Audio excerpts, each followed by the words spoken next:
listening to Seminary Dropout, and I'm your host, Shane Blackshear. Somewhere in between seminary and youth camp, it's Seminary Dropout. Let's go.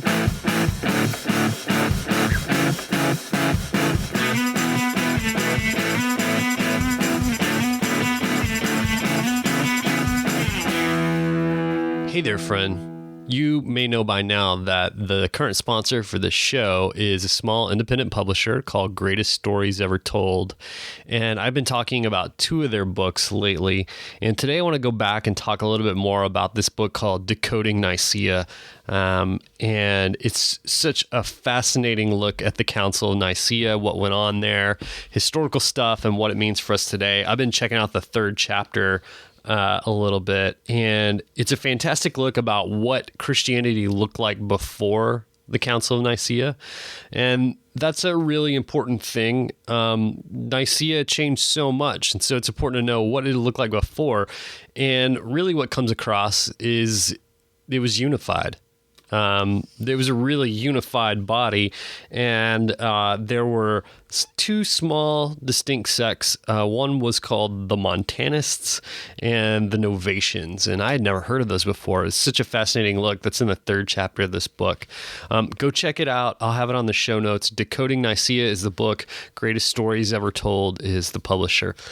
All right, so I've got an amazing interview that I did just yesterday, actually, with Jon Foreman. I probably don't need to introduce who he is. He's done books, he's done movies, but you probably know him from his band, and you know him from being the lead singer of Switchfoot. And if you've been in the church for a long time, or even just paid attention to music, you probably heard Switchfoot. You probably love them. Maybe you've been to their shows. The lead singer, Jon Foreman, is on tour right now doing some solo stuff, and it's pretty great. He came just a little town outside of Austin to a property, new kind of venue out there, and we sat outside and talked. I had a great time with Jon, talking with him. Enjoy this interview. Jon, thanks for taking time to talk with me. Yeah, thanks for hanging out. What a cool place to hang out. Oh my gosh. So yeah, we should say we're here at Green Acres property outside of Elgin, Texas, which is outside of Austin, Texas. Yes. And it's pretty amazing out here. It is, for sure. It'll make you rethink your life. Yeah, we're sitting next to a yurt. Yeah. Yurts. We got an Airstream, we got a Spartan. Yeah. Another mobile home, and then a yurt, and then a barn. It's a hipster's paradise here. We got some alpacas. Campfire over there. So, 24 songs, 24 producers, 24 shows in 24 hours, right? Yeah. That's the thing? That's the thing. It's pretty cool. The songs you wrote for Wonderlands, you've been working total of like over 10 years, I read somewhere. Is it, like, do you ever worry about there being any kind of cohesion between songs that you wrote when there's like years separating them? Or did you not even plan to have them all together and it's just like they work that way? Yeah, so the cohesion was the trickiest part about it wasn't necessarily when they were written, but who produced them. Yeah. You know, because I would say, okay, I want to, as far as production, I want to lean into this kind of vibe. Let's go for, Michael Kiwanuka. Let's go for Pink Moon. Let you talk about known Richard Ashcroft, whoever it is that you say, okay, let's go there. But every producer hears that and takes a song into a different spot, and yeah. And that's the beauty of it. That's what you want. But then at the end of all 24, you're trying to orchestrate it so it doesn't sound like 24 different records. Yeah, yeah. So talk about the role of the producer, because I think a lot of us who are not musicians don't really understand the contribution that a producer makes to the final sound of something. Yeah, so a producer can... we've worked with different people in different capacities, and some producers are really hands-on. like that note's out of tune. What if we went to the G7 there? What if we changed the snare drum sound? We need to restructure the chorus. I mean, really hands-on producers. And then other producers are very much like, they'll walk in the room and then a couple months later they walk in again and they give input, you know. For this kind of production, I would give these are my friends and musical heroes. I would give them a song, either pretty well tracked, with guitar and vocals, sometimes other elements as well, really pretty flushed out, and then their job would be to add, bass clarinet and drums and after everything. the fact. After the fact, that was the way most of it worked, but not every time. Like a song, "Fake Your Own Death." Darren King produced that, and I just gave him a link to a YouTube video of me playing it in an after show, like 3 years ago. Wow! And he built it all the way from scratch, and then I sang and played to what he created. Okay. So, I mean, you're asking a lot for a producer, you know. And the other trick of it is I was actually never in the same state or room or sometimes the same country as the people that were making this stuff. So you're just talking over email and over the phone. Sometimes the people you've never actually met before. Yeah. And saying, all right, this sounds great, but we're trying to actually take it in this direction. So there's, you know, that was the biggest challenge of this whole thing, was wrangling it into to feel like one cohesive element. Yeah. Well, you know, I've heard people say that, you know, limiting yourself, like having limits actually like forces creativity. Like that must have been kind of a fun part for you to have those challenges. Totally. That was it. And so like I'd be in a backstage dressing room, just with a microphone and headphones singing, you know, like doing all these stacking background vocals and knocking on doors for percussion and, you know, and adding to what the producer had created. And it is true, you know, especially in today's day and age where you have access to everything at your fingertips, to actually tie your hands behind your back and try and make something beautiful, it forces you to do things you wouldn't have thought of otherwise. Yeah. Does it feel good to be at a point in your career where people trust you enough to want to hear something that was like made in the dressing room somewhere? I'm like, every time I play a show or come out with a new project, I'm always blown away that people want to listen to it. You know, it's an incredible, it's a gift, you know, and I don't take it for granted. Absolutely. You've earned it though. I mean, like like coming out with like, you know, being so consistent, like album after album, like we trust, like, you know, what Switchfoot does, what Jon Foreman produces, like it's going to be quality stuff, you know? Like it's I think it's a privilege you earned. Like also probably it may feel like some responsibility too. Like, do you ever worry like if you're gonna have a misstep or something like that? Oh man, I worry what people think, you know, but I don't think that that's a healthy place to create from. Fear. Yeah, so like I try when those feelings pop up, you know, I wish I could say they didn't, you know, that I was somehow above it. But, you know, I think I have to go back to the idea of, like, why do I love music and why do I create in the first place? And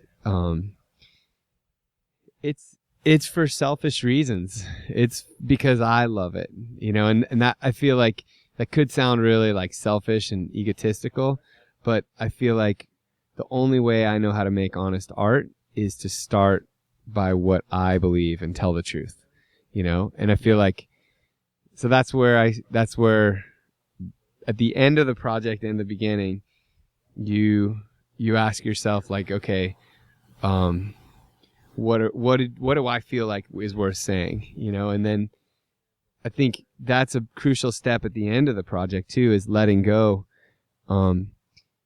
If it comes out tomorrow and people hate it, do you still believe in it? You know, that's gotta be the question. And if you're doing it for people and they love it, then it's still not a good reason to do it. Sure. You know, if you're doing it for people and also because you believe in it, it's honest, it's truth, then somehow I feel like even if people hate it, which some people will hate it eventually, you know, there's always going to be people that don't get it. Somehow you feel like, well, no, this was purposeful. This was a part of my life that I'm proud of, you know? Yeah. You could sleep at night. Yeah. I mean, yeah. I think, you know, we live in such a media-driven world. Everyone's a critic. Everyone's a cynic. Everyone's got their own blog, you know? Yeah. And part of me loves that because I feel like I like the dispersion of power. Sure. Democratization of all of it. That some kid who's 14 has an opinion and he can actually voice it, you know? I love that. I think the flip side is that we end up, rather than creating, we end up just talking about creations. Sure. I would rather... And criticizing the few creators. Yeah. I would rather that kid step into the ring, put the gloves on, and start making his own art. That's the beauty. I feel like that's more empowering than talking about somebody else's, you know? I read in it may have been an interview you gave that you said that something to the effect of like an EP is like not the best way to make money off of a project, and that's, you know, this new project is 4 EPs, and you alluded to this idea that you put it like your day job was making rock and roll, and I'm guessing, you know, you're alluding to Switchfoot, and so I'm wondering if does this project feel like more like a hobby than a day job, or like is this your golf course? Yeah, no, this is a passion, you know. As a songwriter, I have an incredible outlet through Switchfoot, and yet for me, like, I love a lot of other styles, and there's other songs that no one's ever going to hear. So for me, the solo EPs, to be able to put out, you know, 50 songs over the course of the last 2 projects, it feels like I can clear the table off. And the Fiction Family, same thing, where it's like, oh man, I love those songs. I feel like that last Fiction Family project was one of the projects I'm most proud of anything I've ever made. Yeah. And what was it about it? It just, those songs felt so special, and the people we were working with, you know, and I'm just so thankful that it was made, and I feel so grateful that Tim and Chad, Drew and Jerome are pushing these things, that they're excited about it, you know. That's a gift, you know. So yeah, it is a hobby, but it's also, it feels like a chance for me to, like, writing for the Huffington Post or something like that, like, where I don't care if I make money. I just want to tell the truth in a different way, and that's what this whole project's about, I guess. Yeah. Is the way that songs get made for Switchfoot, like, is that, I'm guessing that's more of a collaborative effort between band members usually, or how does it work? And then compared to what you're doing here with your solo stuff? Yeah. So the first solo record, I realized what a gift it is to have a band. Yeah, you're in a band, the grass is always greener, you're fighting, you're disagreeing, you're passionate about pursuing different concepts, you know, whatever it is, and you think, oh man, this would be so much simpler, it's just me, you know, like, that's in the back of your head. Sure. And you know, I think that's not just for songwriters. I think that's like for a guy who's single, oh, I wish I was married. A guy who's married, oh, I wish I was single, you know. Right. Man, I love my kids, but oh, I wonder what it would be like if, you know, I could get a full night of sleep, or whatever it is, you know. For me, I realized what a gift it is to have creative souls in the room that are fighting for what they think is the best way forward. Yeah. You know, and so that's what with Tim, my brother, we fight all the time about that, you know, like we're passionate about it. And I realized for the first time that I want that. I want someone in the room who's going to be like, no, this is, I totally disagree, and I'm willing to go to the mat for it. Because when you're working on a solo project, you're in the room with people that are like, sure, man, let's do that. I'm never going to play this song again in my life. You know what I mean? Yeah. So for this project, that's what I kind of wanted with these different producers. I wanted people that were going to, sparring partners. Yeah. I like the fight. I want the fight. I need that a part. Makes it better. Yeah. To be a part of the music, I feel like I wanted that. But yeah, so Switchfoot's definitely more of a collaborative effort, which means that there's friction, there's that struggle, but I've come to feel like that struggle is a beautiful part of life, whether it's with your wife or your fellow countrymen or whatever it is. It's like, okay, we're going to disagree about this one, but the bottom line is, do we passionately care that this gets better, that we improve this? Okay, let's start a dialogue. Let's figure out where we land, Right. I could be wrong. Who knows? Yeah. Right? That's right. Heaven forbid. I actually could be wrong. Oh gosh. More often than ever, That's that it's so funny you say that, because it makes me think of like a lot of conflict in the church. Because I think a lot of times we think of like, once we get over this thing we're fighting about, then we'll get on to what the business is, But I think a lot of times, like, the important thing is like the actual fighting is as long as it's done right. Like, that is the work. Like, that's the good thing, especially like in a marriage or some partnership like that. Like, yeah, it's not what you have to get through to get to the thing. It is the thing. Yeah. No, and I mean, the struggle is synonymous with life. That there is no portion of life that is outside of pain. There is no portion of life until the grave where the struggle is not a part of the journey, and I think that is, to go back to the church or our country, any entity, community that makes avoidance of pain the goal, we're in a really tough spot, and I want to be as comfortable as anyone else. I don't like, we're not doing the interview in the sun, we're doing it in the shade, but at the same time, like, there's something to be said for, like, okay, so you want to be strong, you better start working out, and that's gonna hurt. That's the conflict. And so, like, I think that in a marriage or in a band or any of those places, in church, we see that pain, those growing pains, as a negative thing. I don't know that they always are, Yeah. I want to pivot real quick. You mentioned your brother. You've talked a lot in other interviews and things about your childhood and growing up. Was being a musician like an option for you as a kid? Like, did you see that as like a career choice that was available to you if you chose it? Being a musician wasn't an option. It was like, it was just a part of life. Yeah. So you're going to play music either way. Going to play music no matter what, right? I've got blue eyes.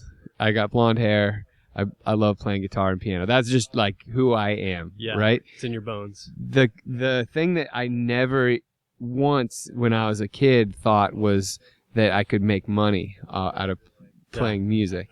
So that was like the realization in college, that I was paying money to learn how to do things, right? Tasks. Right. And I was actually going into debt, and I was making money with music. And that was kind of one of those things where, I'm like, no, I'm going to finish college. Right. And then I'm going to get a real job. But it never crossed my mind that, okay, maybe music could be a real job, And so that was a big jump off point for me. But yeah, musician never crossed my mind to, fireman, astronaut, soccer player, but yeah. You, in the last several years, you became a father for the first time, right? Yes. So I think your daughter's about a year older than mine. All right. We had our first as well. Yeah, congratulations. Thank you. You too. How did that change things for you? Is it different when, on the practical side, like, you're touring right now? I'm guessing your wife and daughter didn't get to come on the tour. Yeah. That's got to be harder, right? I mean... Oh, yeah. No, I mean, it changed everything. I was telling somebody yesterday, met this guy, him and his wife, not young, they're about my age, but they're about to have their first kid. And whenever I see like I see like a couple, they're in love, they're holding hands, she's got a little baby bump, they're like getting a coffee and walking around and talking. And I just remember, like, whenever I see it, I always think, wow, that is just an atomic explosion that's going to, a human soul. Yeah. And everything that comes with it is going to just turn your world upside down in the best way. Yeah. And I mean, that's just from personal experience for me. It has changed, everything, like how I think, what I think about touring for sure. Yeah, but it's I think the balancing act just becomes, there's higher stakes, Yeah. And suddenly there's this human soul on the planet that you care more about than anything you've ever cared about, and you want to get it right. Do you feel like, has it changed your creative process? Do you think about things differently? Yeah. I think it's radically changed my thought process about a lot of elements, love and doubt and faith and helplessness, lack of control. I think it's all, just on a practical note, it's totally turned upside down my creative process, because it used to be like, all right, I'm gonna go into the studio late and wake up late. Sure, yeah. And the waking up late is no longer an option. So Right. like, I still go to the studio and I'll stay up till 3 or 4, and then I'm like, oh my gosh, my daughter's gonna be up in an hour and a half. Right. Holy crap! You're gonna pay for it. I will pay for it. Yeah. So I still haven't found that flow yet, but yeah. I think all of those things, it's just this phenomenal shift. It feels like a different planet. Yeah. Was having kids something you always assumed you would do? Yeah, yes and no. Like I always thought I'd get married, but then I had my doubts I'd get married, and then always thought I had kids, but then again, and you wonder what kind of father you'll be. You think, oh, I think I'll be a good one. I hope I'll be a good one. Right. I don't know. Yeah. But you don't know how you're going to react. You don't know. Yeah. Yeah. I think I'll be the guy who runs into the fire and rescues a kitten, but right. I hope I'm that guy. Yeah. So you're a little bit older than me, but I had a lot of friends who had kids, or at least starting having kids in their 20s, and I was in my 30s when we had our first one. Did you ever think, like, it's funny because you can, like, until you have kids, you can kind of, like, pretend to be a little bit younger than you are. But, like, when you're a dad, it's like, oh, no, I am, like, this age now, That feels strange. You're a dad. Or did you ever have the feeling of, like, maybe I should have started this a little bit earlier? No, all, like, timings, like, woulda, coulda, shoulda, like... Sure. You could do that all day. Yeah. I'm always attempting to be thankful where I am, and it's definitely, for me, like, I'm so grateful. I think just that, my daughter puts things in perspective. Then, I've got all my fingers and toes, and my wife still loves me, and it's a lot to be thankful for just there, Yeah. Yeah. Do you, like, thinking about the future, do you think that you, like, do you make plans to, like, not miss your daughters growing up? Like, do you think, like, maybe I'll tour less, or maybe we'll make arrangements so that they can come with me, or is those things that are on your mind? Totally. I've done tours where we brought our daughter out, and it's one of my friends says, and he says it right, he's like, it's 10 times better and 10 times harder. Sure, yeah. So it's and it is one of those fundamental shifts where you realize that you have limitations. You know, I think we like to think ourselves as immortal and all-knowing, and we've got this little device in our pocket that's going to tell us whatever we need to know anyway. So it feels like we could actually pull it off.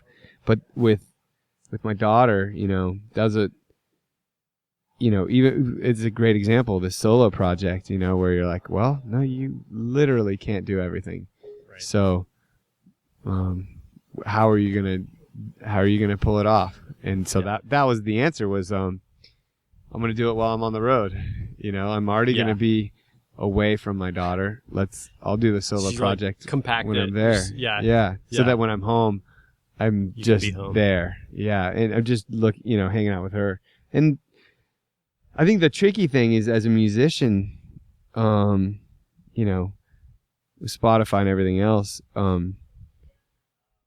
there is no real option not to tour. You know, as much as I love, because you can't make as near as much as you could or should before all these options were out there. Right. And we've never been a band that made money off of records. It's usually just, you know, word of mouth, selling tickets and t-shirts. But you know, definitely impacts it more when it's like, well, actually no one is going to buy a CD, you know? So, and I think about that a little bit with my daughter and staying home and wishing I could stay home more. But at the same time, you know, I trust that God's got a plan, and I don't know what the next phase of my life is, you know, like maybe it doesn't involve music to the extent that it has, you know? Yeah. And I'm okay with any option. I'm excited about it. One of the things that I want to ask you about is, someone that you and I both really admire, and you wrote a song and dropped the name John Perkins. Yeah. And the song is named after him. What has he meant to you? That you wrote a song about him? Yeah, I mean, I think initially he was a story that I wanted to be known. His life story is incredible, and I wanted him to have a larger stage. Because there's a lot of people in our generation that don't know his story. Yeah.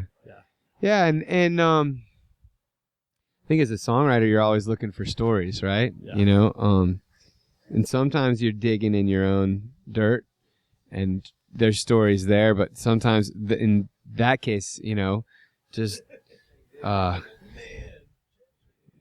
to read his autobiography and think, wow, this is an incredible story, that one of love conquering hatred, conquering fear.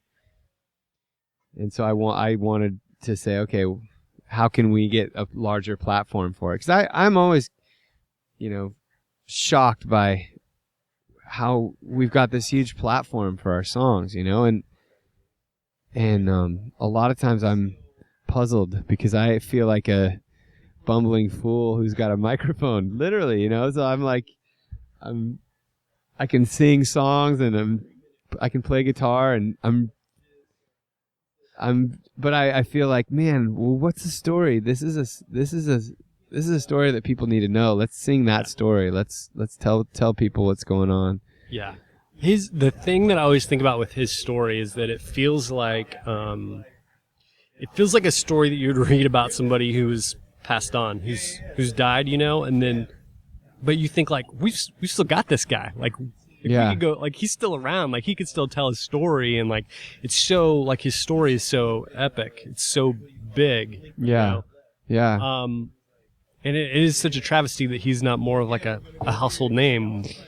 Yeah, I mean, got a friend who, you know, really knowledgeable about the civil rights movement in the country, and I mean, I think the thing about love is it doesn't generate headlines.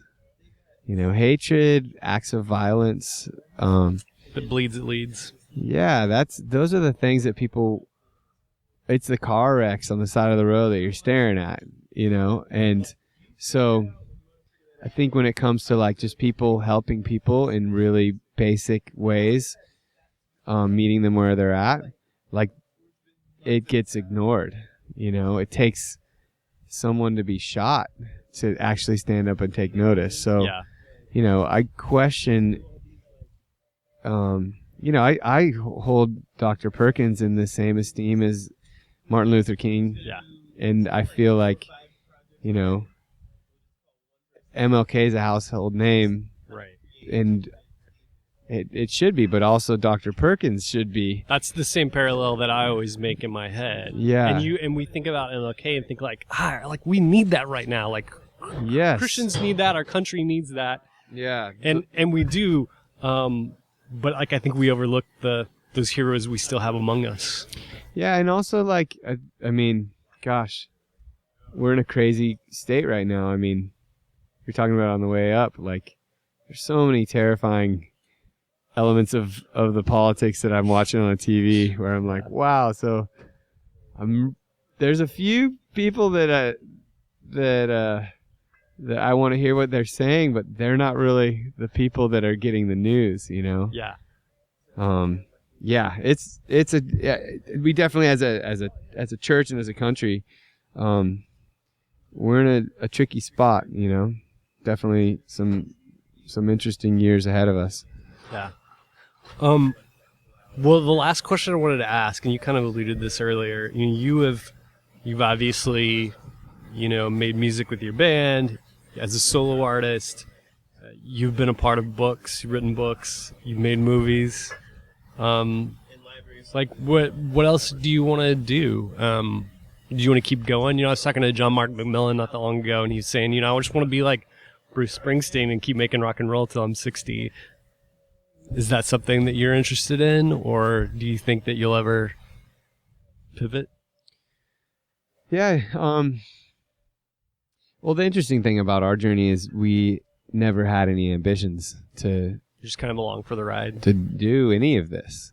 So it's always been just kind of putting one foot in front of the other and doing something you believe in. Yeah. So that leaves kind of unlimited possibilities. You know, we're always going to be friends. You know, Tim, Chad, myself, and Drew and Jerome. Whether that means, and we're always going to be musicians. Like that's just who we are. Whether we're playing concerts or making records, every record we kind of break up and come back together and go, okay, do we still have something to say? Do we still want to do this? You know, and we did that this last record, and we came back and we're like, no, I really feel like we got to say something. There's some really, I feel like there's things we've left on the table, you know, so. You know, after this record, who knows? But yeah. I love the idea that every time it's driven by passion, not by, oh, well, this is what we're going to do for the rest of our lives. Right. Because I think you're not obligated. No, there's no obligation. There's nothing but, okay, all five of us, are we in? Okay, let's go then. Yeah. And let's see where we go. And I love that. I love the chaos. I love the unknown. And I feel like any relationship that's built upon that consensual desire to make something great, rather than just the utilitarian nature of we got to carry on. The show must go on. The show doesn't have to go on. You know, the show can stop at any point. And you know, if you can't admit that life might be better without the show and you're still continuing, that's a really dangerous place to be. So that's where I'm at, is to being like, no, anything can happen. And if I'm making rock and roll and I'm 60, so be it. If I'm not, that's fine too, you know. I feel like ultimately, like, my life is more now than ever, it's just a gift. Like, God's given me this incredible gift. Every song I've been given, every tour, every show, every amazing person that I've met along the way, and where that leads is, again, his gift. Well, John, like everybody who will be listening to this, your art has meant a lot to me for a long time, so it means a lot for you to spend some time. So thanks for being on the show. Yeah, thanks for having me.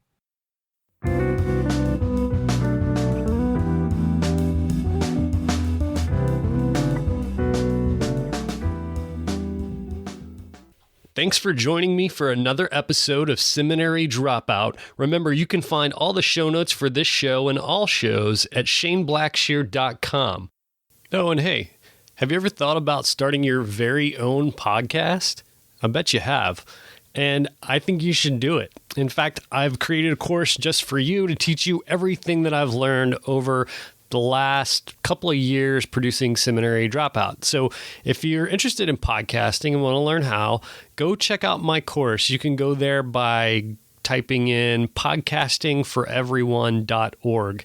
And you can get a special discount by typing in the discount code Seminary Dropout, all one word. That'll give you 25% off. So go check it out. If you have any questions, let me know. Okay. Thanks to those that left ratings and reviews on iTunes this week. Remember, that keeps the show front and center. Also, remember, you can find me on Twitter at @beardonabike.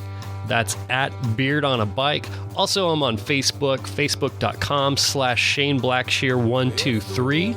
And remember that Seminary Dropout is listener supported. You can visit supportseminarydropout.com and press Become a Patron. Remember, this music you're listening to right now is by D.L. Rossi. You can find him online on iTunes and at dlrossi.com. All right, thanks again for joining me for another episode of Seminary Dropout. Stay tuned for next week's episode. Love you. Take care.